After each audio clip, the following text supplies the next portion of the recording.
عليكم ورحمة الله وبركاته. أنا ما يبغى أبيالكي قلت دي بيجي مرفلو أو قلمي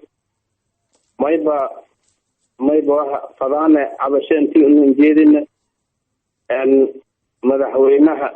فقرالك وزيرك ورئيس وزراء قدوميها فقرالك أو قدوميها حلبانك فقرالك iyo intii qosayta beesha caalamka fadana oo hay la hayni awal galmudug halqodan awal banka la hayni aan kale oo naynay dhimaha fadani may boo iyo osaas ata oo xaqan la hayni yaqiinan weyn oo tixgelin ay ku haysan maduu arrintaas in loo tixgelin fadana أن تنكلا ما يبغاها نسيبون هاي قلنا ننيل قداد وجاس كان إيو أذيال كذا وثوق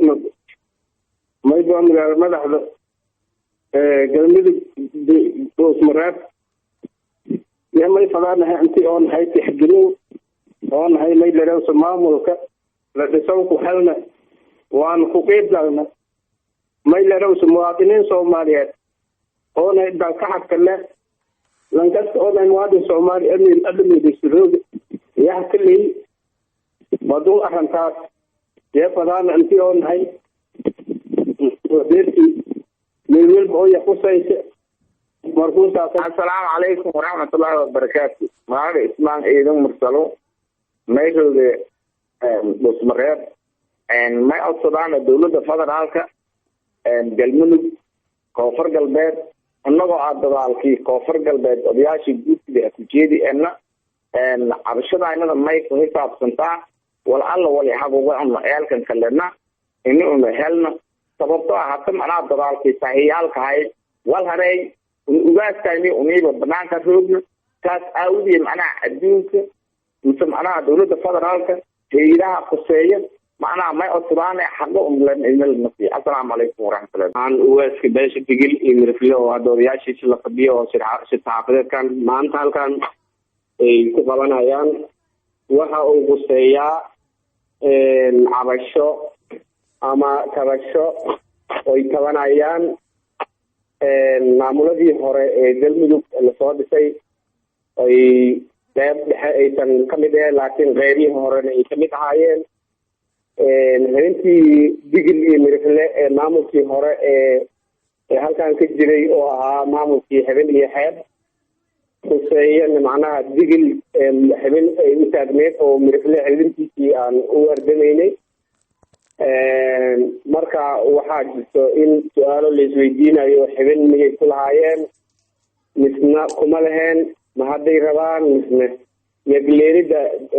ديجان دولة كان دلمو بسمه سياساتي دولة دولتكو حقيقة دي يجي هراء يمدان وحواي واسكوسية واي ديجان كي مادانا ديجان عيدات معهن قدر سلمان يترجمات وباهن كالنت ايكتاغيين معهن وحواي دات حقوق له او ديجان حقوقات دات كرا ama sida bulshada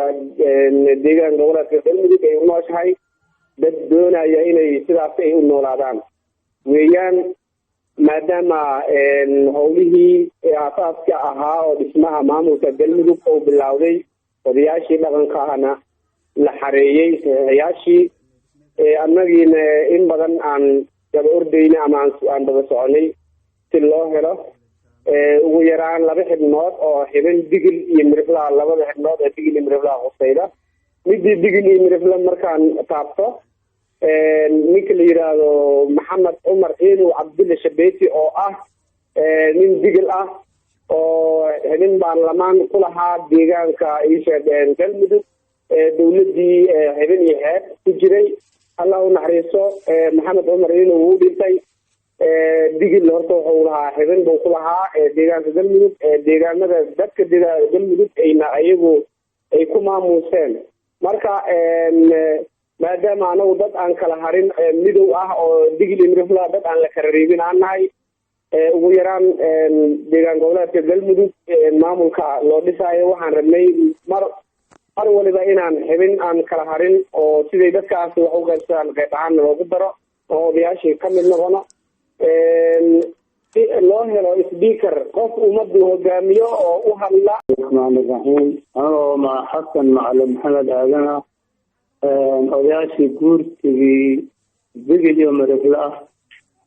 way sugudoohayna ilaahay idankiis oo aan sugaynaa oo ilaahayna ka baryaynaa sugaynaa sidii khayrka ku jiro oo dadka Soomaaliyeed dantiisna ku jirto inaan annagana xaquuqdayada la arko caalamka oo dawladaha caalamka oo waxaan ishaga weydiinaa dad deegaan ah oo dhan kastada ilaa wax badan deganaa aradan yaa nahay marka waxaan codsanaynaa in caalamkana arintayada ogaadaan reer galmudugna danta aan meeshaan ku leenahay oo gaar ah ma jirto laakiin xaquuqdayada inay aqoonsadaan oo garowsadaan taasaan isha